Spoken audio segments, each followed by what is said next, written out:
You're listening to Retail Disrupted, a podcast that explores the latest industry developments and the trends that will shape how we shop in the future.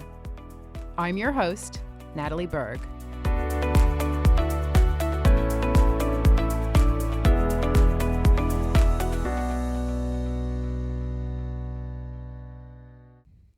This episode is brought to you by Transporeon, a global leader in logistics platforms dedicated to connecting shippers, carriers, and retailers for seamless transportation management.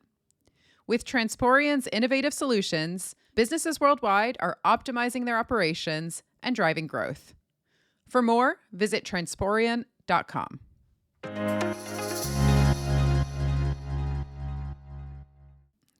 We're continuing with the supply chain theme this week. I am bringing you a panel discussion that I hosted on stage at London Tech Week. Joining me on the panel is Kuru Subramaniam, Head of Product at Tesco, Francis Castro, Vice President, Global Customer Operations at Unilever, and Saul Resnick, CEO, UK and Ireland at DHL Supply Chain. Before we come on to the main discussion, though, I want to remind you about an upcoming webinar that I think you're going to be interested in.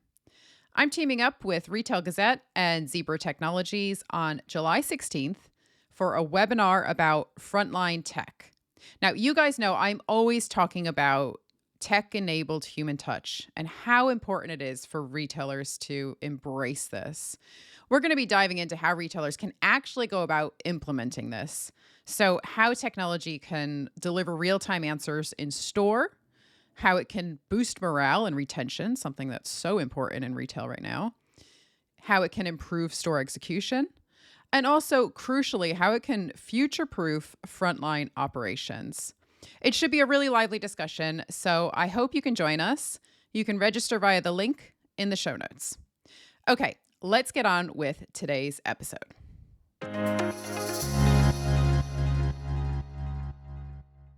We are very lucky to have such a diverse group of panelists representing retail, FMCG, and logistics. So let's start out with some intros. And Saul, I'm going to come to you first because you're closest. Tell us a little bit more about your role and 1 to 2 operational challenges that you're facing today.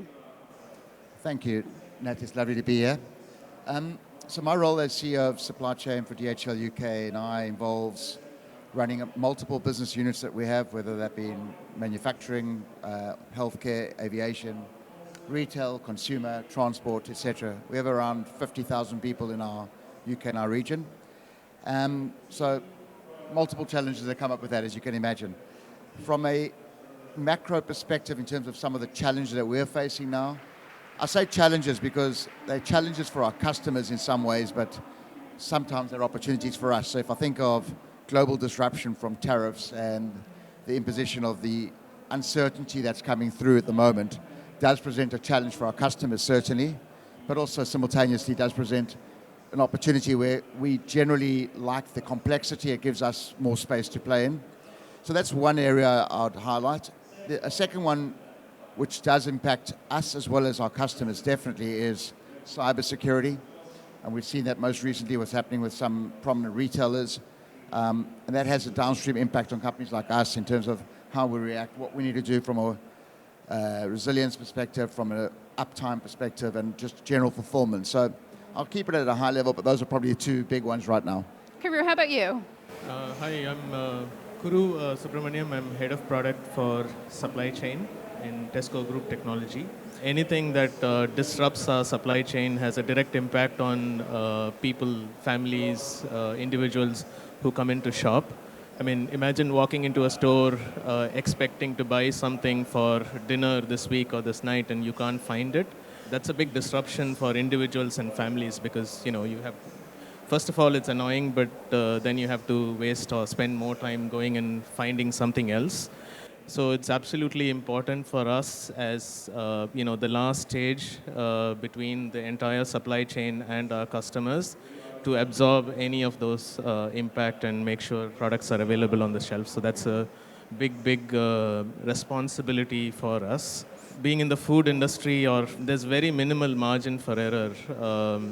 First of all, we have products that have short shelf life. If there's a disruption, we can't afford to invest or stockpile closer to the stores because they're going to expire. We work on razor thin margins, so that's a big challenge for us to deal with. But again, as he said, there's an opportunity. Yeah, and I guess in your sector, it's those marginal gains that you might get from tech that do make a world of a difference. Absolutely, grocery. 100%, yeah. Yeah, right. Francis? Hello, everyone. Hope you can hear me well. It was a little bit of a challenge before, right? So for the ones that are visually impaired, I'm sitting here using a blue jacket, a white shirt, blue denim as well, a little bit gray hair. My role in Unilever is to build digital products to support our supply chain and customer operations function worldwide. So products that will connect with customers like Tesco is a big customer and a great customer for us, but also connecting with suppliers like DHL, which is an important supplier of logistics solutions for us. Talking about operational challenge, consumer goods company with the footprint that we have operations in a number of countries across the world. We are present in more than 190 countries, our products. You can imagine that we have challenges that come from fluctuation on demand, so consumer demand, like a new innovation that's going better than we expected, or an influencer that's driving demand up from one product in one area, to other more probably complex issues like macro geopolitical issues, tariffs is an example, war can be another example of that, to weather. Weather disruptions create also operational challenge for us. Our ice cream business, for instance, is very sensitive to weather. If there is extreme weather conditions in one area, can affect, of course, operationally what we have. So, Francis, I'm going to stick with you because you touched on some of those sources of disruption, the weather, the tariffs being a big one. There's so much disruption, and there has been for a while. We've had Brexit, we've had the pandemic, we've had the cost of living crisis, geopolitical instability. You mentioned the cyber attacks as well that we've seen recently. So I feel like the nature of the disruption might be evolving, but the pressure on businesses is as great as ever. When it comes to navigating all this disruption, how do you start and how do you prioritize where you begin and where you make those investments? First of all, is being true to your strategy, right? So evaluating the strategy, what we want to do, what you want to do as a company, and then looking at that, say, stay true to the strategy. Now, coming back to the disruptions and what we see in terms of how we build resilience in today's world, right? I do think that we should move from the traditional supply chain model, which was quite competitive. Say it's my efficiency against somebody else's efficiency, to a more collaborative way, because the traditional model creates silos. And in today's world, with the agility that is required, silos is something that you don't want to have, right? So you need to build a more collaborative approach to break up the silos so you can have probably a extended view of the disruptions, being from the consumer side, being from the supplier side, and then building some sharing trust, sharing capabilities across the supply chain so you can elevate the level of the resilience. Looking at the consumer or customer that you are serving, and then try to elevate the level of resilience by elevating trust. It seems like traditionally supply chains have focused on three things: availability, cost, and quality. Do you think that's still relevant, or do you think businesses have a lot more plates to spin these days? I think those three still are fundamental, but I think those are not enough right now. Resilience, agility, and sustainability are three additional levers that come into play. And you can't really operate a successful supply chain across your ecosystem partners without considering those three. Just to pick on what Francis spoke about, strategy is absolutely important. To give you an example, in 2011, there was an earthquake and tsunami in Japan. So Toyota took about 6 months to get back to normal operations. They then designed their supply chain for resilience. So 2016, another tsunami, it took them 2 weeks to get back to normal operations. So I think designing for resilience and agility is very, very important. You can't, it doesn't happen accidentally. Yeah, there seems to be this move away from just in time to just in case. Would you agree with that? 100%. Yeah. Just in time is important as well in the food industry because, as I said, short shelf life products you can't stockpile. But it's also important to, understand, be a little paranoid, if you will, to say, okay, what will happen if there's a cyber attack tomorrow? What will happen if there is a supply chain disruption again? And it's really hard because in the food supply chain is quite complex because you could buy your preserves from Netherlands, but if their bottles are coming from Ukraine, unless you have that visibility, it's really hard to predict. And the lowest level of your echelon can disrupt the entire supply chain. Saul, I want to come back. You mentioned tariffs earlier, and we're not just talking about managing disruption, but increasingly we're talking about managing uncertainty and unpredictability, which is really hard for businesses. And I'm just wondering what you're seeing from a supply chain perspective. Are we seeing more businesses, look to source closer to home? Are they looking to diversify their supply chains? As I think, retailers are generally trying to mitigate the impact and the unpredictability. And I'm just wondering, do you think we're going to see a longer term shift as a result when it comes to supply chain? It's an interesting question. I think if you look at what we learned from COVID is that a lot of companies recognize that single source supply wasn't necessarily the best, the most logical source of future-proofing their supply chains. So we've already in the last 4 or 5 years seen a large number of multinationals, like the guys on stage with me now, who are looking at omni-shoring or near-shoring or different kinds of sourcing of their product. The tariff is now interesting in that as well because you're now seeing companies saying, do we pivot from our supply? Do we hold stock in different locations? Do we hold more stock here? Do we push back supply down the supply chain? And all of those are options which most of our customers are considering. The other interesting thing is that building on the just-in-case point that Kuru was making, or just in time to just in case, I think that has a shelf life as well, because we are seeing organizations saying, well, we need this for just in case. So we might build up inventory in more than one location, maybe 2, 3, 4 locations, because just in case means if they fall down, we can still make it happen. But as time passes on, and as companies recognize that something hasn't happened, an event hasn't happened, the Black Swan event hasn't happened again or repeated, then they look at their cost line and they say, this is costing us an extra 3, 4, 5 points, whatever it might be. Do we need this luxury? So memories, I think, are quite short in some ways, and companies will then revert back to type as to what makes the most economic sense at a particular point in time. So it's interesting, you see these evolutions, and some companies, maybe in higher margin productivity areas, maybe it's in the pharmaceutical space or others, may have a different stakeholder perspective to grocery retail or consumer supply in a more competitive environment. It depends, and it will play by industry. There's one more point I can just make, just to what Kuru was also talking about from a resilience point of view. That is critical, and what we're seeing now it's all about visibility. We built a tool in DHL a couple of years back called Resilience 360, which we subsequently sold to a company called Everstream. And that was about predicting impacts down the line of certain stimuli that were happening in different parts of the supply chain, whether that be volcanoes in Europe or fires or whatever it may be.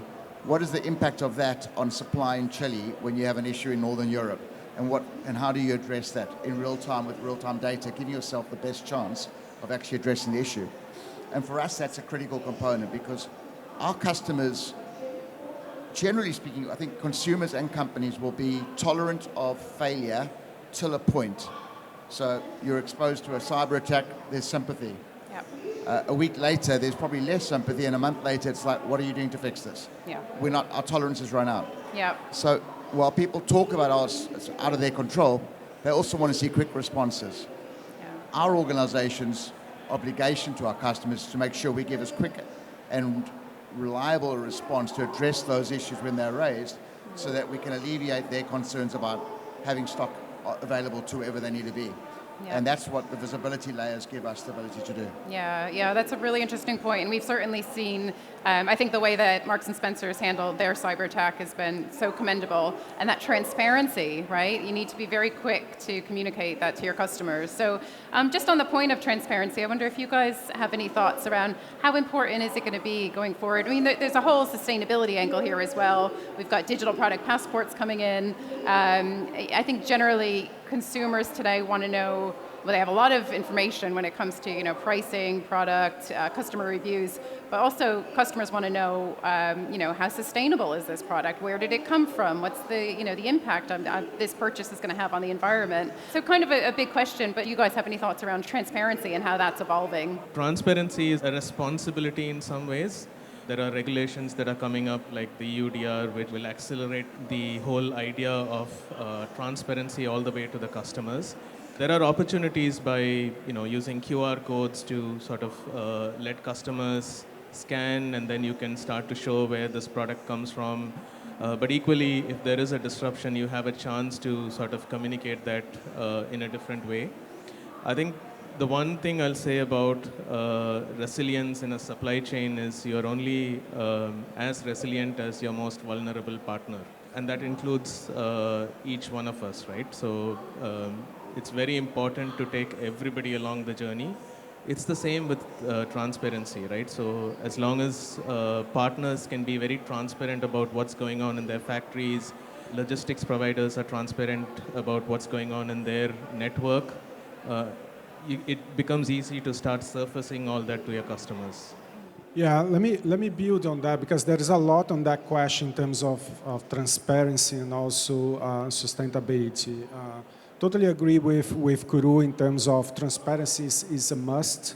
So won't touch the regulatory because that's must.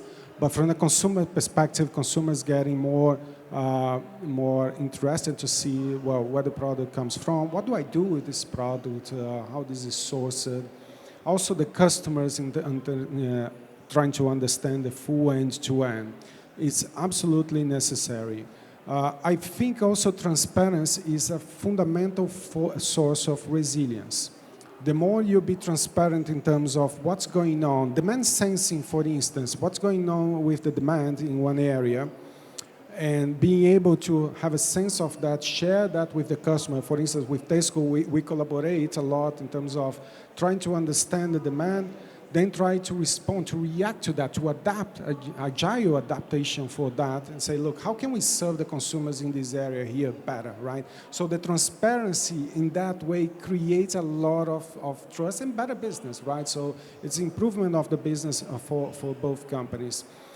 I think that in this case, well, we are in London Tech Week, right? Well, let's talk a little bit about tech as well. So AI, cloud is fundamental to improve transparency, create risks. Of course, we saw cyber attacks, yes, but create a platform for improving the transparency across the board. Coming back on the sustainability, I think they are hands on hand, and they are actually, there's no trade-off on that, right? So in terms of transparency and sustainability, they reinforce each other. In terms of the more sustainable you are, more transparent you want to be, right? And the more transparent you are, the more sustainable you want to be as well. And actually create a big platform for business. So to give you a clear example that we are doing in terms of the decarbonization agenda, is actually a decarbonization agenda that is good for sustainability, but also is good for the business in terms of cost reduction and creating a resilience platform for our logistics, because create a different platform as well to distribution. So there's not conflict on that. Yeah, financial and environmental sustainability do often go hand in hand. And we know that retail is one of the most carbon intensive industries. It accounts for around a quarter of global emissions, and a good chunk of that, of course, is coming from the supply chains. I want to go back to technology, because I'm conscious we've only kind of scratching the surface here. There's so much we could talk about. What technologies do you see as the most impactful when it comes to enhancing the supply chain? And Kuru, if you don't mind, I'll start with you. Sure. With AI and ML maturing to some extent, there's a huge opportunity for us to build something that can start to sense potential disruptions So that's the starting point, I'd say, to be able to forecast long term, to be able to predict and sense, get signals from external sources to see is there a disruption likely to happen. The second part of that is once you sense something, can you simulate what's going to happen? So digital twins play an important part, and given the complexity of supply chain, creating digital twins for supply chain is really hard. But if you are able to do that, then the last part is what do you do with that information, and that's the response. That's where I think human in the loop is quite important.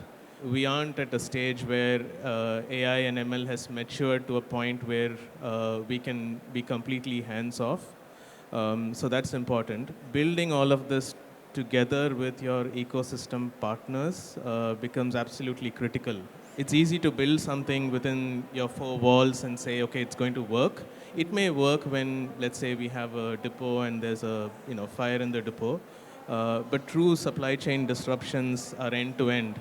And without taking our partners along and building it together, or collaborating together, it doesn't serve the full purpose, right? The impact is very little of all the investments that you do in technology to do this.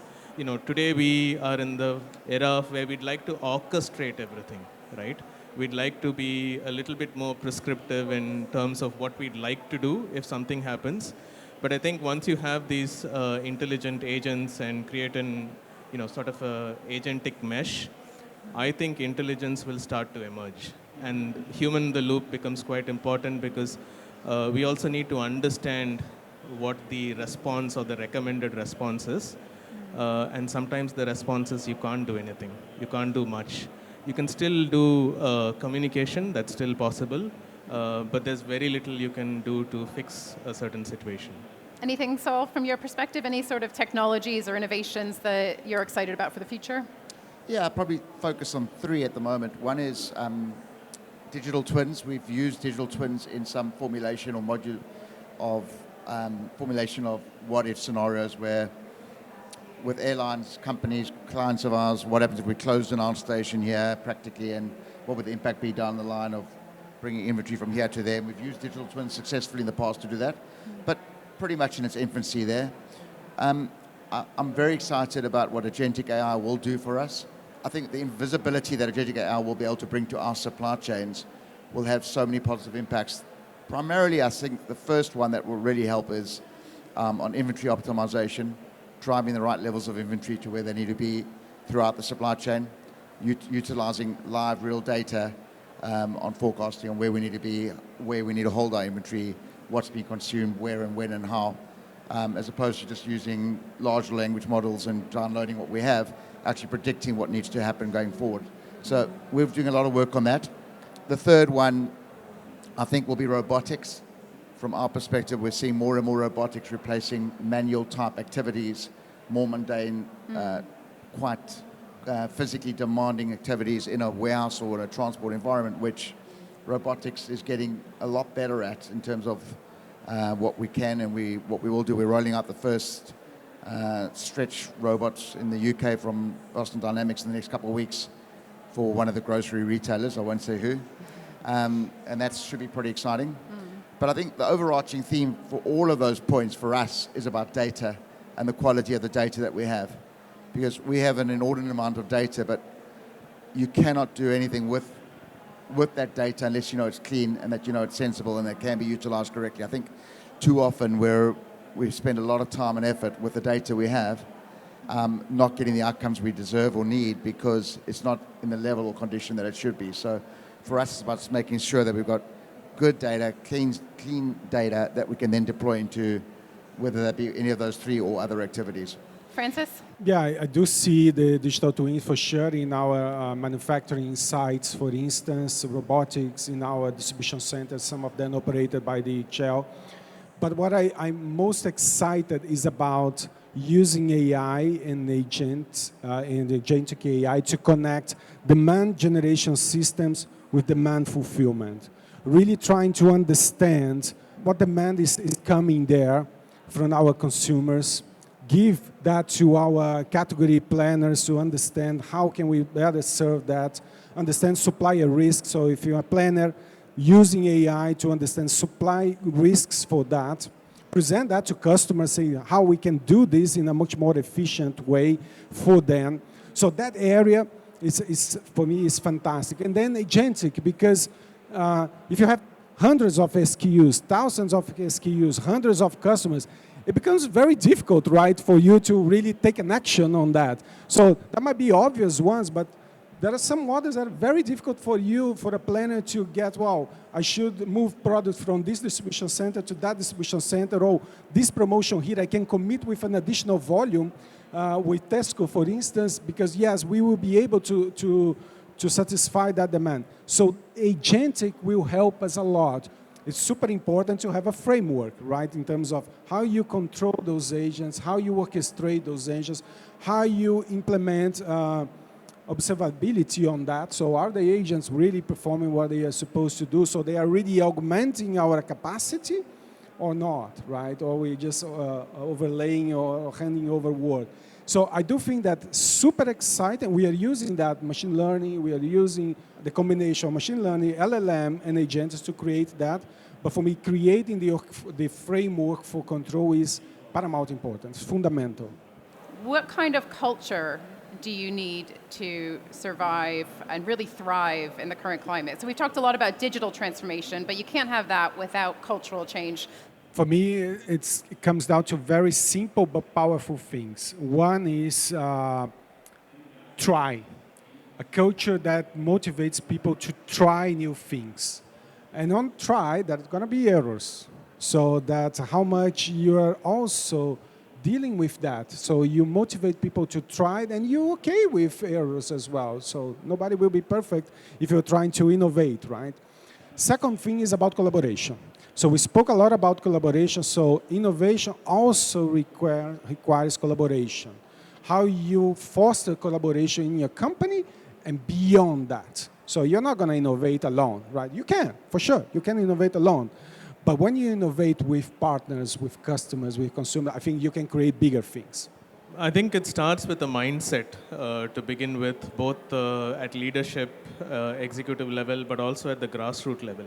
Disruptions in supply chain requires today a lot of operational intervention. We are human beings at the end of the day, and it can be very tiring and stressful to deal with multiple disruptions in a year. We need to get into a mindset of building and using technology in a way that it makes our supply chain more resilient and more agile to deal with such things, but at the same time being sustainable. And it's only possible if that mindset goes beyond our organizations into our ecosystem partners as well. Our business's purpose as an organization is connecting people, improving lives. So what's critical from my perspective is that we connect our people, especially new people coming into our business, to the purpose that we have. And you can't connect people, improve lives, unless you're using all the tools that are available to you to do that in 2025. So it's about, we've approached, logistics historically was not a particularly sexy industry to come work in. But what we're seeing more and more of is young people seeing the opportunity that working with tech and working at the front line of tech and innovation and automation and you name it, are really attracted to our industry. So we have a lot more young graduates coming through. But they want a purpose. They want to know that there's something bigger than just what they're getting at the end of the day in terms of their pay. So for us, it's about ensuring that they can align what our purpose is as a corporation to their role in making that purpose real.